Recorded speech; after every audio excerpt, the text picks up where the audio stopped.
America and Britain argued successfully against getting involved. Instead, the force was cut from 2,500 troops to just 250 after the murder of 10 Belgian soldiers. Not a single extra UN soldier or piece of military equipment reached Rwanda before the genocide ended.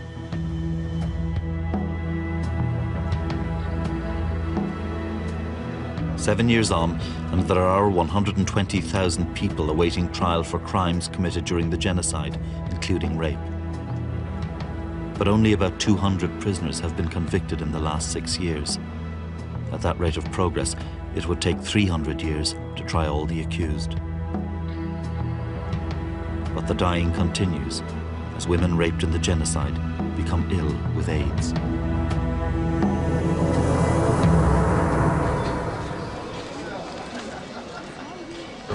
I went to Ward 4 of Kigali's Central Hospital, unofficially known as the Women's AIDS Ward. 70% of admissions are for HIV patients. Dr. Kigami showed me around. So how many would you have in this ward? For example, this ward is only for women. Right. Normally, we have 36, 36, Right. 36 beds. But you have around 70. You see 2% by bed. Here, it is 2 to a bed, as the hospital is desperately under-resourced. The drugs that could extend their lives cost $400 per person per month. But most Rwandans live on less than $1 a day. It is the mathematics of injustice. If the women lived in Britain, the NHS would provide drugs that could extend their lives for 10 to 15 years. Time to see their children grow up. Instead, they must measure out life in months. Poverty is helping to kill them. Where do you look for hope here? Well, many turn to Avega, the organization you have helped to fund. Avega is, in a small but brilliant way, able to help.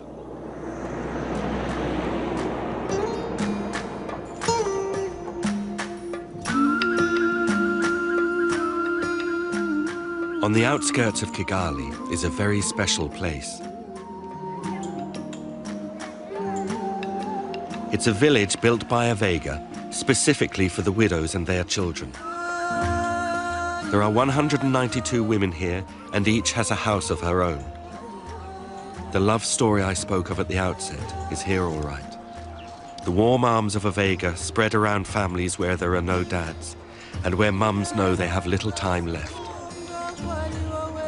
Everyone knows you here. Is there anyone you don't know in Rwanda? This is where one of the widows, Jeanette, lives.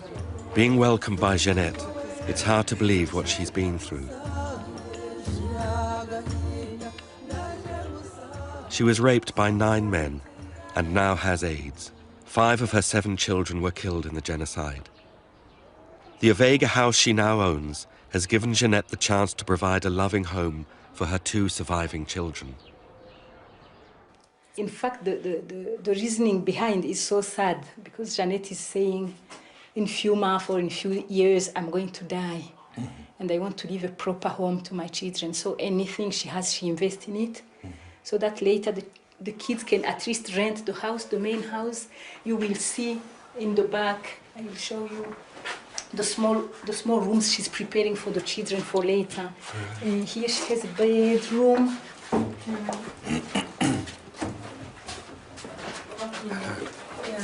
They her daughter Jeanne, she's sick, she has malaria.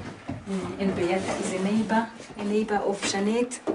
And they meet a lot. She lives here also in the village, and they meet a lot because they have all been raped, all HIV positive, and they share it between them. Right. Because it is not, still it is not... Not something you talk about often. Yeah, exactly. Sure. Even in a Avega village, it is not easy to share that with everybody. So they share between themselves. Yeah. Is that there? Okay. Jeanette says also, in fact, the idea of the chicken was because once she discovered that she was HIV positive, they told her she has to try and feed herself properly. So she said, I'm going to grow my chicken, so I don't have to buy the eggs, and at least I have the eggs and the children have them. It seems, you know, from the people we've seen outside as well, that there's a real close community with the Vega people here, that they can support each other. Mbese ubona hari ikintu twebwe umudugudu wacu utandukanyeho n'iy'abandi. Ni nayo mpamvu nakunze uyu mudugudu kurusha indi yose. Yeah, you are right. She's saying you are right. There is something special in this village. Perhaps because they share the same problems, because it is the same fate for everybody. So there is more solidarity. Esther, will you tell Jeanette she has the most beautiful smile in Africa? ngo niwe mudamu wa mbere abonye muri Afrika useka neza gutya.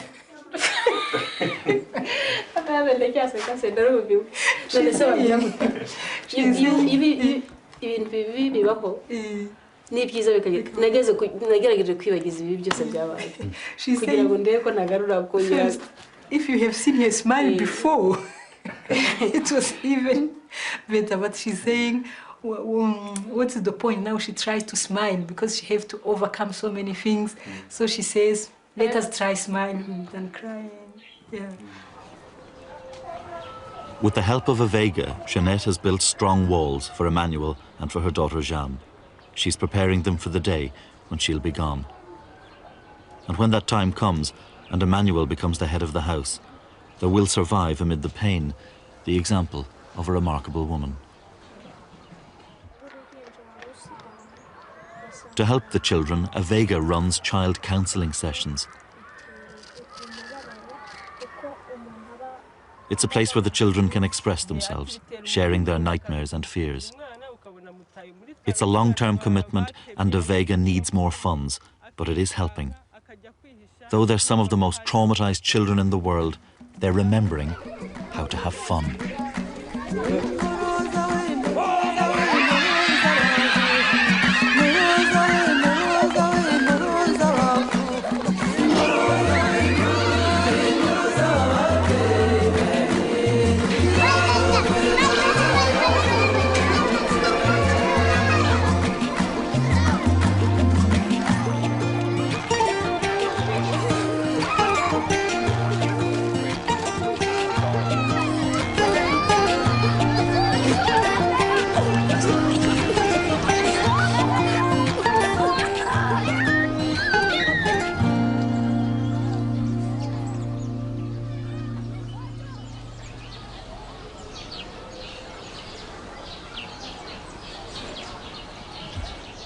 Amid all the horror, hope really is possible.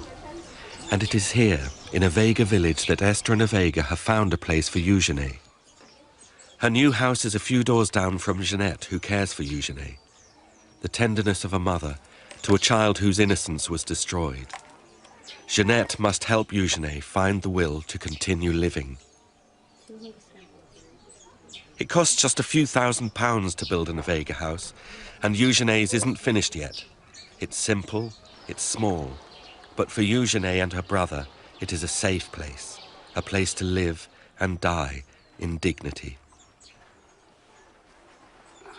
Comic relief money can make a real difference to individual lives. That's the beauty of it, a true connection between you and people like Eugenie and Jeanette. This isn't about charity, it's about recognizing our shared humanity.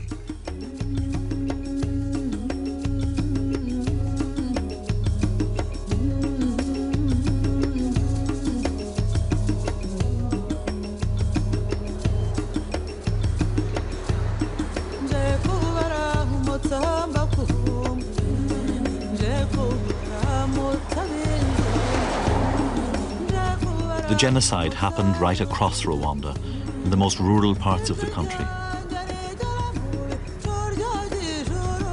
Before we left Rwanda, I wanted to take Paul to a place I knew well, half a day's drive from Kigali towards the Tanzanian border, to a remote village called Nyarabuye. Even here they have an Vega membership. Esther and I had been to Nyarabuye during the genocide, and we both wanted to know what had happened there since.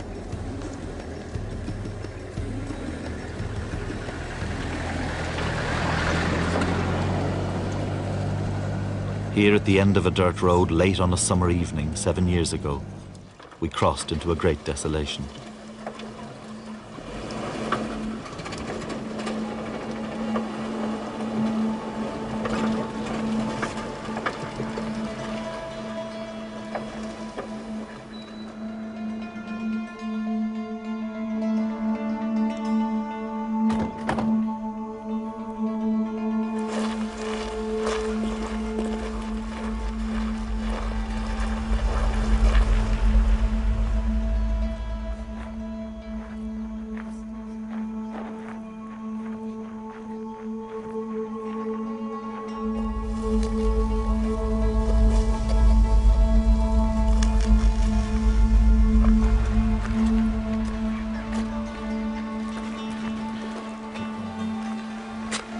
Came in first.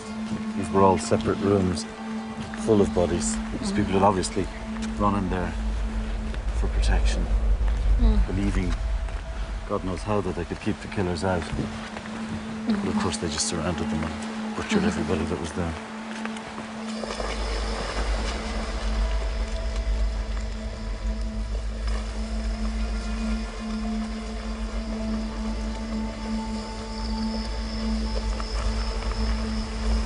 You have seen a few bodies in front of the church, this baby. And then you turn the corner and you just...